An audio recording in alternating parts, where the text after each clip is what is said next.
Combine studies.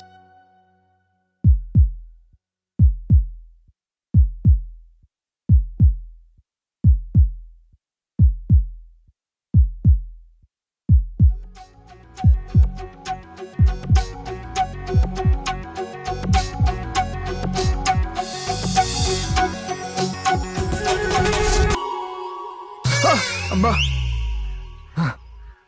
రే ఏం చేస్తున్నావురా?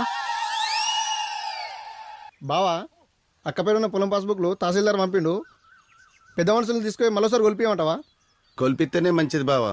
అట్లనే కైకిలోల కూల్ లెక్కలు చూసి గ్రామ పంచాయతీ దాకా పోయేద్దాం బావా. లెక్కల కాడికి నేనెందుకురా, వాడిని విరిపించుకొని మీరే చూసుకోండి. డాడీ అలా ట్యూషన్ లేదు. నమస్తే అంకుల్.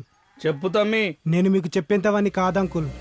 ఈ ఊళ్ళో మీకున్న పలుకుబడి తెలుసు కాబట్టి కాలేజీలో ఆ సీనిగాడితో తిరగొద్దని మీ అమ్మాయికి నచ్చ చెప్పిన, కానీ లాభం లేదు. ఇప్పుడు కూడా ఈ విషయం మీకు చెప్పకపోతే ఈ ఊరోడుగా తప్పు చేసినోన్నైతా. మీరన్నా మీ అమ్మాయి గట్టిగా చెప్పండి అంకుల్. లేదంటే ఈ దయా నర్సింగ్ పరువు ఆ సీనియర్ లాక్కెళ్ళిపోతాడు అంకుల్. జాగ్రత్త.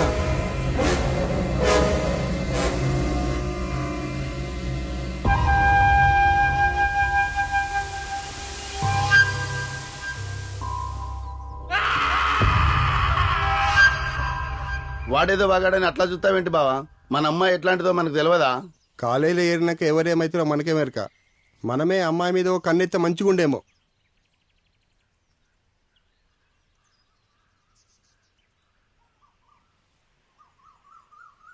నానా ఏం తక్కువ చేసింది నీకు? మీ అమ్మ అద్దన్నా వినకుండా అడిగిందల్లా ఇచ్చి పెంచిన కదే, ఈ నాన్ననే మోసం చేస్తావా? నేనే తప్పు చేయలే నాన్నా. నోర్మై, తప్పు చేసిన ప్రతిదీ ఇలాగే చెప్తుంది.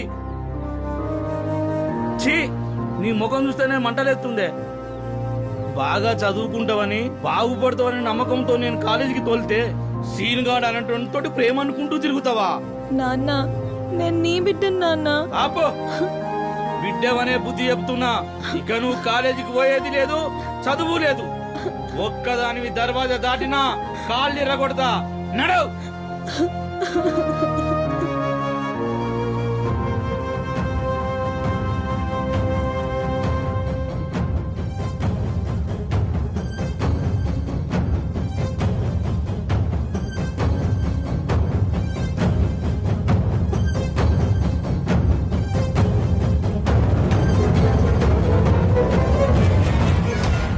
అయితే ఇప్పుడు ఏం చేద్దామంటావురా? కుమారే ఏం సంపైనా సరే దాన్ని దక్కించుకుంటారా? ఏందిరా సంపేది? నువ్వు తోపైతాడు ఖతర్నాక్ తోపు.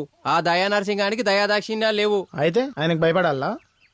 అరే ఈడ భయం కాదురా కావాల్సింది, బుద్ధి. బుద్ధి కావాలి. గా పోరు నీతో అత్తనంటే తీసుకురా. గాయంత దానికి ఆడిని చంపుడు ఈయన చంపుడు దేనికిరా? రే ఆ అమ్మాయిని నిజంగానే ప్రేమిస్తుందా? ఖచ్చితంగా ప్రేమిస్తాంది. అంటే నువ్వు రమ్మంటే అత్తదా ఇప్పుడు? గట్ల సుత్తవేందిరా? సప్పుడు చేయవేందిరా?